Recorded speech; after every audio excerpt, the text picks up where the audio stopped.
They call it Antarctica's paradox.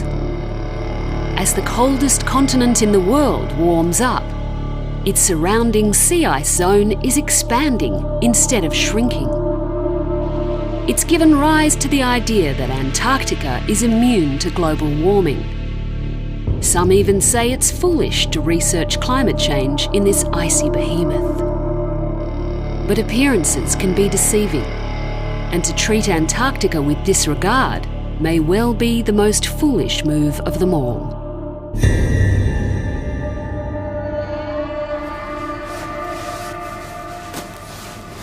You need a lot of gear to stay warm in East Antarctica, but I'm just going to stand in a freezer for a couple of hours.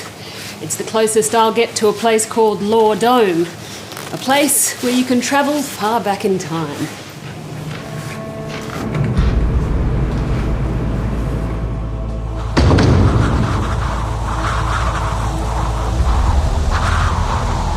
With no ocean in sight, it seems a strange place to solve mysteries about sea ice, but that's exactly what Dr. Mark Curran is doing. It snows a lot at Law Dome, which is great when you want to drill an ice core to get a climate history. It gives a very detailed climate history. The deeper the drill, the older the ice, and cores from here go back tens of thousands of years. Mark's interested in the top of the core, the last couple of centuries. This small piece is just 1 month of snowfall, and it contains all sorts of treasures. So typically we can look at things like oxygen isotopes, and we can get temperature records from that. We can look at the carbon dioxide in the bubbles, and we can get carbon dioxide concentrations. And also we can look for sulfate in there, which gives us a measure of the large volcanoes that happened in the past. But that's not what you're looking at in the ice core, is it? No, I'm looking at a compound called methane sulfonic acid, or MSA. And MSA is produced from algae in the ocean. Algae in surface waters do well when there's sea ice around. The chemical they produce is carried in water vapour from the ocean and later falls as snow on the continent. And what we found is in years with high sea ice, we get a lot more biological activity and a lot more MSA in our ice core. Since 1979, we've been able to match each year of sea ice from the satellite records with MSA concentrations from our ice core records. Both the satellite record and MSA levels show Antarctic sea ice has been expanding by about 1.5% per decade. Over the same 35-year period, sea ice extent in the Arctic has plunged in one of the most dramatic responses to warming seen on the planet. The fact that Antarctica seems to be bucking the global warming trend has caused a lot of controversy. But the small increases hides big regional and seasonal differences. On a seasonal timescale, we see huge changes from winter to summer when we go into winter. It's the largest seasonal cycle that we have on the planet. The sea ice zone is so extensive, it swells Antarctica to around 4 times the size of Australia in winter. But critically, it comes into contact with the wild westerly winds that circle Antarctica.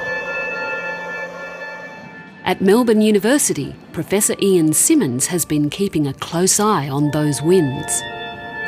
The work that we've been doing is showing that there's significant changes in the atmospheric circulation right in the middle of the sea ice zone.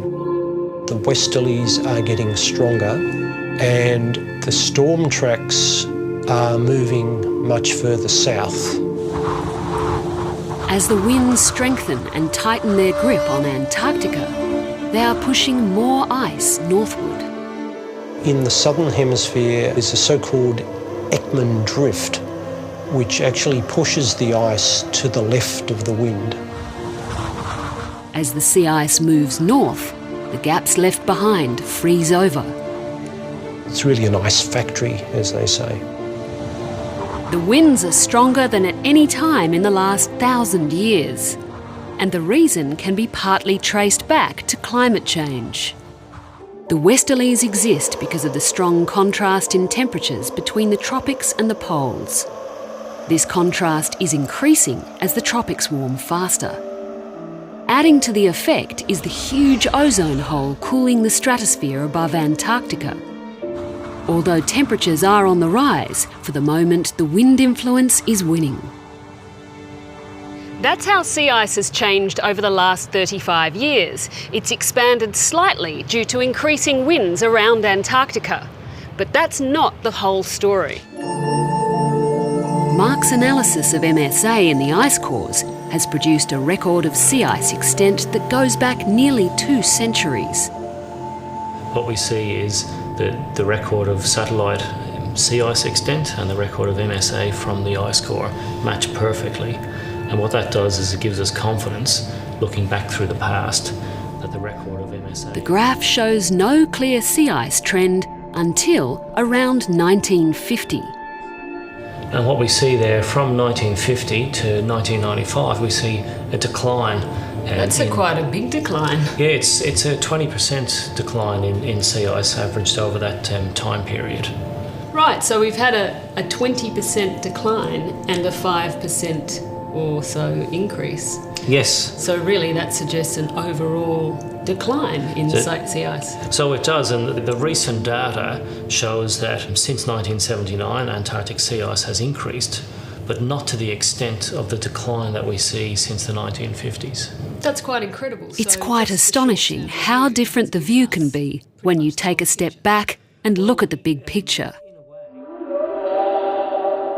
The idea that climate change is not affecting Antarctica couldn't be further from the truth. We're seeing frightening warming way down as deep as 2 kilometres in the ocean. That part of the world's oceans is warming at that level faster than anywhere else in the world. And that water is now getting under a lot of the glacier tongues around the Antarctic region and eroding what we call the grounding line, where the ice tongue might be sitting. Once you erode that grounding line away, you release the brakes, as it were, and these glaciers can move very rapidly. And that's what's happening. The rate of ice loss from glaciers on the continent has doubled since it was last surveyed, to around 160 billion tonnes a year. This accelerates sea level rise. But it also has another knock-on effect.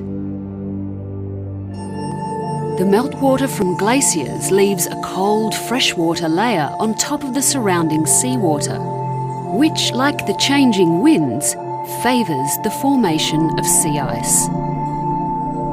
It's clear that the small increase in its expanse should not fool us into complacency. What's currently happening in Antarctica has the potential to affect global climate, coastlines, and a whole range of ecosystems. With this in mind, suddenly researching climate change in Antarctica doesn't seem so foolish at all.